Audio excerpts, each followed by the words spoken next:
Hi friends, welcome to my channel RK nursing park. आज का topic है cell. तो आज चलिए जानते हैं कि सेल होता क्या है, इसके फंक्शन क्या होते हैं, सब इसके अंदर पाए जाने वाले सेल ऑर्गेनेल से पाए हुए इसके काम क्या होते हैं, समझना क्या होता है। तो बेसिकली हम ह्यूमन सेल के बारे में पढ़ने जा रहे हैं, जिसको बोलते हैं यूकेरियोटिक सेल।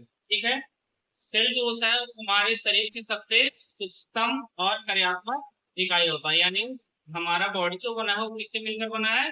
सेल से। ठीक है। और जितने भी काम होते हैं हमारे बॉडी में वो कहाँ होते हैं? सेल के अंदर। तो बेसिकली हम ह्यूमन सेल के बारे में पढ़ने जा रहे हैं। ठीक है। तो कोई भी सेल जो होता है वो मेम्ब्रेन से घिरा रहता है। ठीक है। तो बेसिकली सेल का अध्ययन करने के लिए तीन पार्ट में डिवाइड करते हैं। सबसे पहला है क्या? Cell membrane. क्या है? Cell membrane. उसके बाद से आता है साइटोप्लाज्म। क्या आता है? और लास्ट में आता है क्या? न्यूक्लियस। क्या आता है? न्यूक्लियस। ठीक है। तो सबसे पहले हम पढ़ते हैं सेल मेम्ब्रेन के बारे में। सेल मेम्ब्रेन जो होता है वो दो प्रकार का होता है। एक होता है आउटर सेल मेम्ब्रेन, एक होता है इनर साइटोप्लाज्मिक मेम्ब्रेन।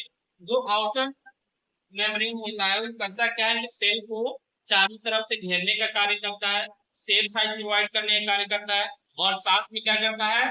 प्रोटेक्शन देने का कार्य करता है। तो उसके बाद से आता है इनर साइटोप्लाज्मिक मेम्ब्रेन। तो सेल के अंदर एक तरल पदार्थ भरा होता है जिसको घेरने का कार्य करता है, जिसको बोलते हैं साइटोप्लाज्म। तो इनर साइटोप्लाज्मिक मेम्ब्रेन करता क्या है कि साइटोप्लाज्म को घेरने का कार्य करता है। बात करेंगे इसकी मोटाई की, तो इसकी मोटाई होती है कितनी? 75 एंगस्ट्रॉम। ठीक है।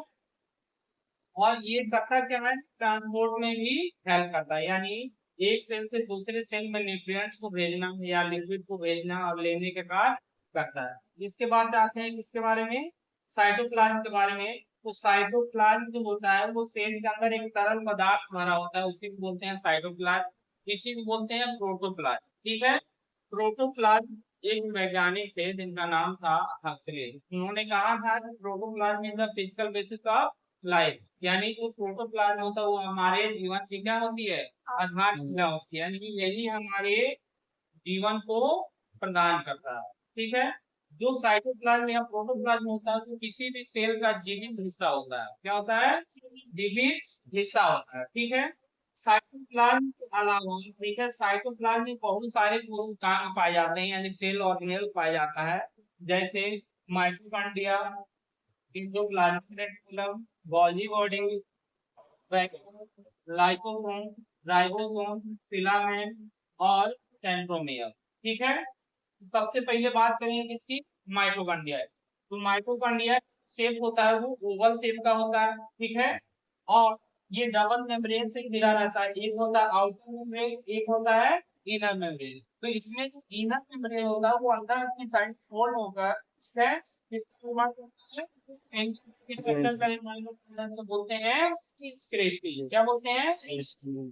क्रिस्टी जो होता है वो F1 पार्टिकल को खाना किया रहता है, जो ऑक्सीजन को रिसीव करने में हेल्प करता है, यानी ऑक्सीजन क्या करता है? स्टोर करने का कार्य करता है। और ये ऑक्सीजन को स्टोर करता है, इसके फलस्वरूप एक बेस साइकिल चल पाता है। ठीक है। और इसमें क्या होता है? एक तरल पदार्थ भरा होता है, उसको बोलते हैं मैट्रिक्स। क्या बोलते हैं? मैट्रिक्स। ठीक है। अब इसमें दो चीजें हमें समझ आती हैं, जिसका खुद का अपना जेनेटिक मटेरियल होता है जो अपनी ही जैसी संरचना का निर्माण कर सकता है, इसीलिए इसको बोलते हैं सेल के अंदर सेल। यानी माइटोकॉन्ड्रिया को सेल के अंदर सेल भी कहा जाता है, क्योंकि इसके अंदर क्या पाया जाता है? जो अपनी ही जैसी संरचना क्या कर सकता है? इसमें राइबोसोम पाए जाते हैं, 70 ऐसे पाए जाते होंगे। ठीक है। तो ये प्रोटीन सिंथेसिस का भी कार्य करेगा। इसको हम पावर हाउस के नाम से भी जानते हैं, क्योंकि ये क्या करता है?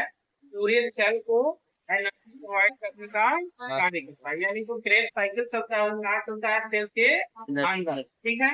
उसके बाद से आते हैं इसके बारे में गॉल्गी बॉडी के बारे में। तो इसकी खोज जो हुई थी वो कैमिलो गॉल्गी ने किया था। ठीक है। और ये जो गॉल्गी बॉडी होता है वो बहुत सारे flat and tube like structure से मिलकर बना होता है, यानी चपटी मुड़ी हुई नलिकाओं से मिलकर बना होता है, जिसकी संख्या 4 से 8 हो सकता है। इसको हम ट्रैफिक पुलिस के नाम से भी जानते हैं, क्योंकि ये क्या करता है? इंपोर्ट और इंपोर्ट में हेल्प करता है। यही डिसाइड करता है कि कौन से न्यूट्रिएंट सेल से बाहर भेजने हैं और कौन से न्यूट्रिएंट सेल के अंदर लाना। ठीक है, तो उसके बाद आते हैं एंडोप्लाज्मिक रेटिकुलम। ठीक है, एक होता है स्मूथ एंडोप्लाज्मिक रेटिकुलम और एक होता है क्या, रफ एंडोप्लाज्मिक रेटिकुलम।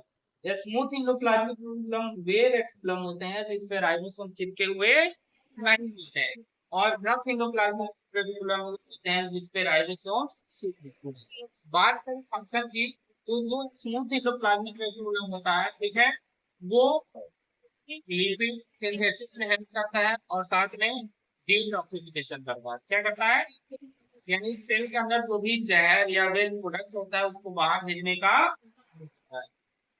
उसके बाद बात करें कि रफ एंडोप्लाज्मिक रेटिकुलम के फंक्शन भी, तो ये क्या करता है, इसके राइबोसोम चिपके होते हैं, तो ये क्या करता है, प्रोटीन सिंथेसिस में ठीक है। जितने भी एंडोप्लाज्मिक रेटिकुलम होते हैं वो एराइज होते हैं न्यूक्लियर पोर से। किसे, जो न्यूक्लियस का छिद्र होता है वहीं से इसका क्या होता है, फॉर्मेशन होता है। ठीक है, उसके बाद से बात करते हैं इसकी वैक्यूल की। तो ये मेम्ब्रेन से घिरा हुआ एक खाली स्ट्रक्चर होता है, ठीक है, जो करता क्या है, जब भी सेल के अंदर एनर्जी ज्यादा मात्रा में हो जाती है तो वहां, सॉरी, ये क्या करता है, वैक्यूम में स्टोर कर देता है। ठीक है, और जब जरूरत पड़ती है तो यही वैक्यूम से निकलकर पूरे सेल को एनर्जी प्रोवाइड करता है। ठीक है, तो उसके बाद बात करते हैं लाइसोसोम की। ठीक है, तो लाइसोसोम को आत्महत्या की एंजाइम कहते हैं क्योंकि इसके पास लगभग 50 से भी ज्यादा एंजाइम पाए जाते हैं जो अपने ही सेल को डाइजेस्ट करने की क्षमता रखते हैं। ठीक है, उसके बाद बात करते हैं राइबोसोम्स की। तो यूकैरियोटिक सेल्स में राइबोसोम्स लगभग कितने प्रकार के पाए जाते हैं, 38 प्रकार के पाए जाते हैं। वो क्या करते हैं, प्रोटीन सिंथेसिस में हेल्प करते हैं। अब राइबोसोम जो होते हैं वो 3 अवस्थाओं में पाए जाते हैं। पहला तो एंडोप्लाज्मिक रेटिकुलम में क्या होते हैं, चिपके हुए अवस्थाओं में, फिर गुच्छे के रूप में पाए जाते हैं, और उसके अलावा स्टेयर्ड रूप में पाए जाते हैं, यानी भीतर के पूरे साइटोप्लाज्म में फैले रहते हैं। ठीक है, उसके बाद से बात करते हैं सेंट्रोमियर की। तो ये न्यूक्लियस के आसपास ही एक स्पेक्ट्रल टी लाइक संरचना होता है जो न्यूक्लियस के आसपास ही पाया जाता है और हेल्प करता है किसमें, सेल डिवीजन में। किसमें हेल्प करता है, सेल डिवीजन। उसके बाद से आते हैं किसके, तो फिलामेंट जो होता है वो धारीनुमा संरचना होता है जो आपस में बुनकर जालीनुमा संरचना बनाता है, और ये पूरे सेल को क्या करता है, स्ट्रेंथ प्रोवाइड करने का कार्य करता है। ठीक है, इसके अलावा उसके बाद से आते हैं किसमें, न्यूक्लियस पे। ठीक है, तो न्यूक्लियस जो होता है किसी भी सेल का सेंट्रल पोर्शन होता है, यानी बीच में पाया जाने वाला स्फेरिकल संरचना होता है जो डबल मेम्ब्रेन से घिरा होता है। एक होता है आउटर न्यूक्लियर मेम्ब्रेन, एक होता है इनर न्यूक्लियर मेम्ब्रेन। ठीक है, और बीच बीच में एक छिद्र पाया जाता है जिसको बोलते हैं न्यूक्लियर पोर। ठीक है, न्यूक्लियस जो होता है वो सेल का सब, सॉरी, 55% हिस्सा होता है, यानी 55% जो पोर्शन होता है वो कौन भरा रहता है, न्यूक्लियस, और ये पूरे सेल को कंट्रोल करने का काम करता है।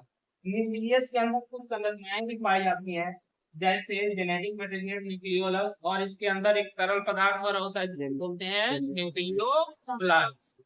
ठीक है, बात करते हैं जेनेटिक मटेरियल की। तो न्यूक्लियस के अंदर डीएनए आरएनए रूप में जेनेटिक मटेरियल पाया जाता है जो करता क्या है कि लक्षण को एक जनरेशन से दूसरे जनरेशन में ट्रांसफर करने का काम करता है। उसके बाद से बात करते हैं न्यूक्लियोलस की। तो न्यूक्लियोलस जो होता है वो स्फेरिकल संरचना होती है न्यूक्लियस के अंदर, जो करता क्या है कि cell membrane, sorry, nuclear membrane genetic material को बनाने का कार्य करता है। ठीक है, इसके अलावा एक संरचना और पाई जाती है जिसको बोलते हैं माइक्रो, क्या बोलते हैं, तो ये में ही छोटा छोटा छिद्र पाया जाता है तो बोलते हैं माइक्रोफिलाइट, जो करता क्या है ट्रांसपोर्ट में। ठीक है,